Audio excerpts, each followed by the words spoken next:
Olá, amados irmãos, paz e graça a todos. Espero que em Cristo Jesus todos estejam bem. Amados, existia um homem muito rico, dono de uma empresa muito grande. E esse homem tinha 4 filhos e também uma esposa. Esse homem tinha um ritual com sua família em toda Páscoa. A Páscoa para aquela família era algo especial porque eles recebiam chocolates e presentes, Recebiam seus ovos de Páscoa, suas cestas repletas de chocolates gostosos. E a tradição era o seguinte: toda Páscoa a família ficava em casa e o pai saía para a rua para trazer o presente para sua família. No entanto, aquele homem começou uma amizade muito forte com um dos seus funcionários. E esse funcionário era um crente no Senhor Jesus Cristo, um homem temente a Deus, que aos poucos e de forma enfática estava pregando o evangelho da salvação para o seu patrão. Aquele homem foi tocado profundamente pelo Espírito Santo e a graça de Cristo. Aquele homem teve uma renovação de mente, teve um encontro pessoal com Jesus Cristo, entregando sua vida a Cristo e dedicando sua vida ao serviço de Cristo. A vida daquele homem mudou totalmente. A empresa daquele homem mudou o aspecto, porque a maneira de trabalhar já não era de uma pessoa que não tinha um entendimento a respeito de Cristo. Ele passou a ser um patrão muito melhor. Consequentemente, um pai muito melhor, um esposo muito melhor. Diante disso tudo, em um dia de Páscoa, a família que tradicionalmente esperava o seu chocolate, esperava a sua cesta repleta de guloseimas, se deparou com uma surpresa. O pai, como de todas as vezes, sai para trazer para casa todos os chocolates para alegrar os filhos e a esposa, e na volta algo diferente acontece. Ao invés de trazer cestas e mais cestas, chocolates e ovos de Páscoa, o pai ele traz na mão um cordeiro pequeno, um cordeiro frágil, e na outra mão uma Bíblia.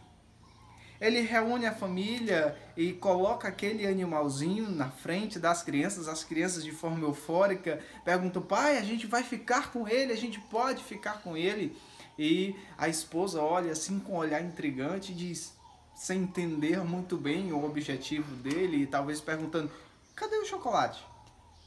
Mas o pai daquela família pega aquele cordeiro, coloca diante dos seus, abre a Bíblia e começa a mostrar o verdadeiro significado da Páscoa. Os seus filhos começam a ouvir atentamente aquela história de um povo que tinha sido escolhido por Deus.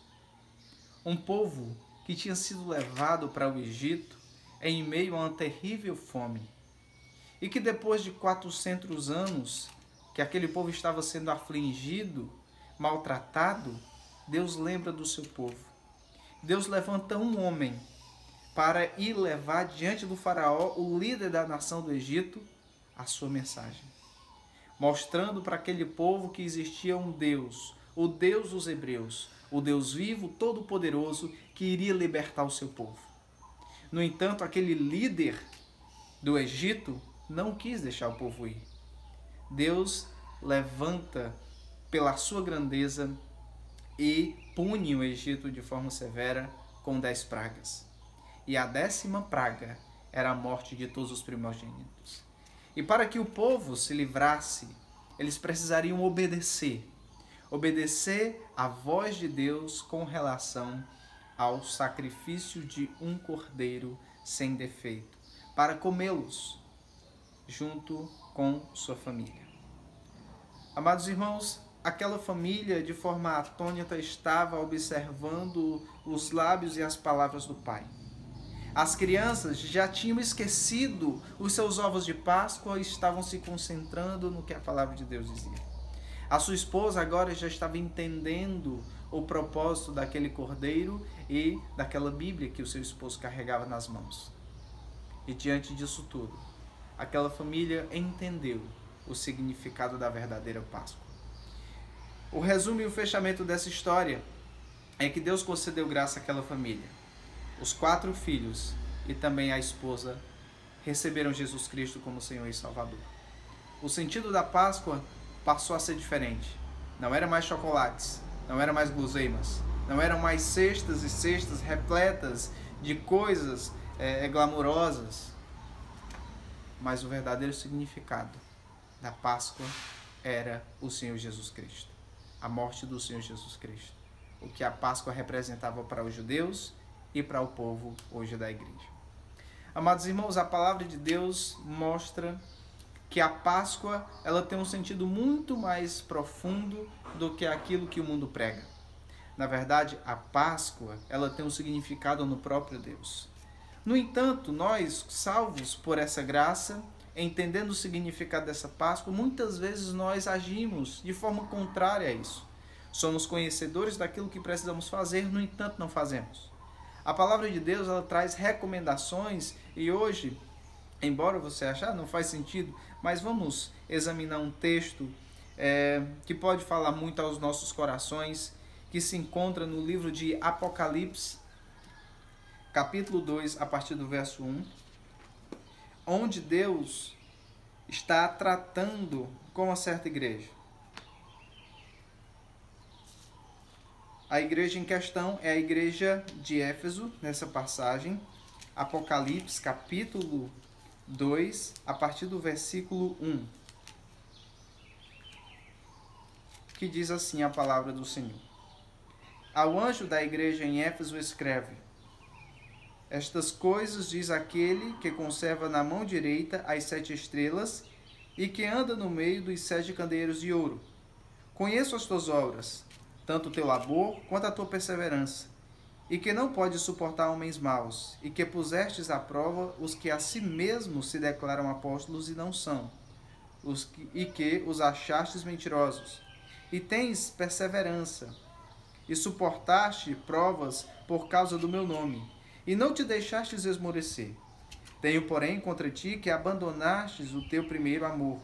Lembra-te, pois, de onde caístes, e arrepende-te, e volta às práticas das primeiras obras. Senão, venho a ti, e moverei do seu lugar o teu candeeiro, caso não te arrependas. Tens, contudo, a teu favor que odeias as obras dos nicolaítas, as quais eu também odeio. Quem tem ouvidos, ouça o que o Espírito diz às igrejas. Ao vencedor dar-lhe-ei que se alimente da árvore da vida que se encontra no paraíso de Deus. Irmãos amados, esse texto para a igreja de Éfeso tem muito a nos falar, principalmente sobre a ressurreição e sobre a Páscoa. A igreja de Deus é um instrumento nas mãos do Senhor para proclamar as verdades daquele que nos chamou das trevas para a sua maravilhosa luz. Antes da gente entrar no nosso texto aqui, temos uma coisa a observar. O povo de Israel, a primeira Páscoa que eles comeram, eles tinham uma forma especial de comer. Eles precisariam comer de forma preparada para sair a qualquer momento. Cajado na mão, cingidos, sandália nos pés, para a qualquer momento precisarem correrem, saírem de uma vez do Egito para honrar o nome de Deus. Aqui nesse texto mostra que a igreja que foi resgatada e que foi libertada pelo sangue de Cristo, ela também tem essa tarefa de prontidão de honrar o nome de Deus. Aqui, meus irmãos, nesse texto nós encontramos 3 aspectos principais. E o primeiro deles é a aprovação. O versículo 1 e o versículo 2 nos mostram isso e vamos discorrer até o verso 3. Primeiramente, ele diz: ao anjo da igreja em Éfeso escreve. A interpretação ao anjo, esse texto aqui, se refere ao pastor, ao líder, ao mensageiro. A palavra anjo, angelos no original, significa mensageiro, aquele que vai levar essa mensagem. E o pastor aqui, o anjo da igreja de Éfeso, é mencionado como esse anjo por levar a mensagem, uma mensagem do próprio Deus, como tida revelação. Então, meus amados irmãos, ele diz: estas coisas diz aquele que conserva na mão direita as 7 estrelas. Ele menciona cartas aqui para as 7 igrejas, e dessas 7 igrejas ele menciona os seus líderes como estrelas, pastores também. 7 candeeiros de ouro são as igrejas. Conheço as tuas obras, tanto o teu labor como a tua perseverança, e que não podes suportar homens maus, e que pusestes à prova os que a si mesmo se declaram apóstolos e não são, e os achastes mentirosos. Amados irmãos, esse texto aqui é uma aprovação. O Senhor está dizendo que conhece as obras do seu povo. E conhecer essas obras, ele está dizendo tanto o teu labor como a tua perseverança. Labor quer dizer que eles trabalhavam de forma incessante e incansável para atingir os seus objetivos. Amados irmãos, Deus conhecia a fadiga daquele povo, e ele fala não só do labor, como da perseverança. A perseverança é permanecer firme mesmo diante de tribulações. Labor é um trabalho exaustivo, você trabalhando exaustivamente em prol de alguma coisa. A igreja de Éfeso trabalhava com todo o seu labor em prol do reino de Deus. E com toda perseverança, mesmo diante de toda tribulação, eles perseveravam em fazer a vontade de Deus. O versículo 3 diz: E tens perseverança e suportastes prova por causa do meu nome, e não deixastes esmorecer. Tenho, porém, contra ti que abandonastes o teu primeiro amor. Nesse primeiro aspecto da aprovação, Deus está aprovando o comportamento daquela igreja. Deus está aprovando o labor e a perseverança deles. Deus está aprovando que eles estão trabalhando de forma incansável e não estão se detendo diante das tribulações. No entanto, estão fazendo a obra de Deus. Mas aqui, nós vemos que a igreja também pode ser assim. Uma igreja que desempenha através do seu labor e a sua perseverança, honra a Deus e glória a Deus. Mas hoje, diante de toda essa quarentena e de toda essa pandemia, hoje lembrando da ressurreição e lembrando também da primeira Páscoa, aquilo que o Cordeiro Pascual representa, como tem sido o nosso labor. Será que eu tenho me deixado esmorecer diante dessa pandemia e tenho enfraquecido na fé?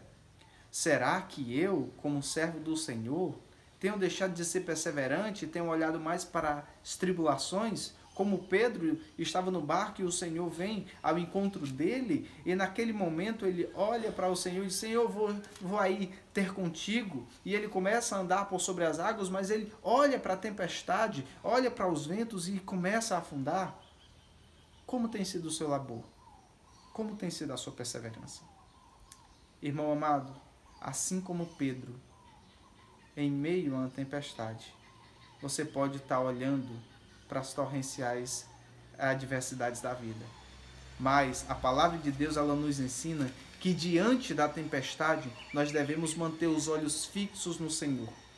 Na tempestade, não podemos olhar para a chuva caindo, para as ondas quebrando, mas nós temos que olhar para o Senhor. As tempestades não devem nos abalar. No entanto, devemos perseverar no nosso labor e a nossa perseverança para com o Senhor.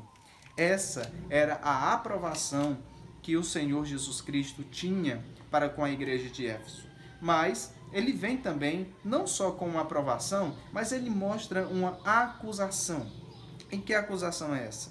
Acompanhe comigo aí no versículo 4, que diz assim: Tenho, porém, contra ti que abandonastes o teu primeiro amor. Os efésios haviam abandonado o seu primeiro amor. Eles apresentavam obras, eles apresentavam perseverança, no entanto, a qualidade do seu labor e da sua perseverança e a motivação era errada. Eles eram, de fato, trabalhadores, trabalhavam com labor, eram perseverantes, mas eles tinham abandonado o seu primeiro amor. As motivações que levavam aquele povo a desempenhar o seu labor e a sua perseverança não eram os motivos corretos. O motivo correto pelo qual os crentes no Senhor Jesus Cristo devem ser ávidos em servir e perseverantes no caminho do Senhor é o próprio Senhor Jesus Cristo. Se você trabalhar para o reino de Deus motivado por qualquer outra coisa, essa é uma motivação enganosa e egoísta. Os irmãos de Éfeso estavam vivendo em prol dos seus próprios prazeres, do seu próprio desejo. E a Páscoa do Senhor, ela tem um significado totalmente diferente. A Páscoa do Senhor, ela tem um significado em Cristo, na vontade de Cristo, para fazer o que Cristo deseja, não o que eu desejo. Mostra que o sacrifício de Cristo foi para nos salvar, para que nós agora, como seus servos, façamos a sua vontade. Não que Cristo esteja aqui só para nos servir como um garçom e eu esteja desfrutando dos benefícios da graça sem, em gratidão, mostrar algo em troca. Pelo contrário, nós é que devemos ser gratos. Nós é que devemos ser submissos. Nós é que devemos ser crentes que estejamos crescendo na graça, fazendo a vontade de Deus. O que é que lhe motiva a servir a Deus? O primeiro amor, os efésios tinham perdido. Eles tinham perdido Cristo como um alvo, eles tinham perdido Cristo de vista, eles estavam correndo a sua própria carreira, não a carreira proposta pelo Senhor Jesus Cristo. Talvez você hoje esteja sendo acusado da mesma coisa. Talvez você já abandonou o seu primeiro amor. Talvez o seu serviço na igreja, talvez a sua vida em casa, a sua vida na palavra esteja sendo motivada por outras coisas, não pelo amor sincero e verdadeiro a Cristo. A obediência é necessária. O povo de Israel, para sair daquela situação, eles precisavam confiar em Deus. Aqueles que não confiaram em Deus e não imolaram um cordeiro, mataram um cordeiro, ofereceram esse sacrifício a Deus e passaram o sangue nos umbrais das portas, o primogênito foi morto, porque não obedeceram. Assim como dos egípcios foram mortos por não obedecer a Deus, eles também foram mortos por não obedecer a palavra. Amados irmãos, entendamos uma coisa. Deus, ele reprova as motivações erradas. Deus, ele reprova as motivações de um coração orgulhoso.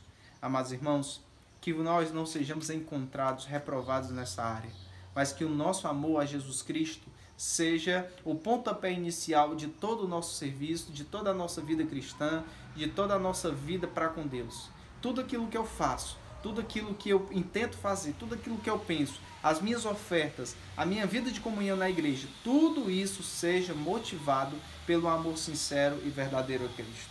Aqui o Senhor Jesus Cristo, primeiramente, ele mostra uma aprovação e depois uma acusação. E em terceiro lugar, o nosso Deus, ele dá uma admoestação. A partir do verso 5, ele diz o seguinte: lembra-te, pois, de onde caístes, arrepende-te e volta às práticas das primeiras obras. E se não,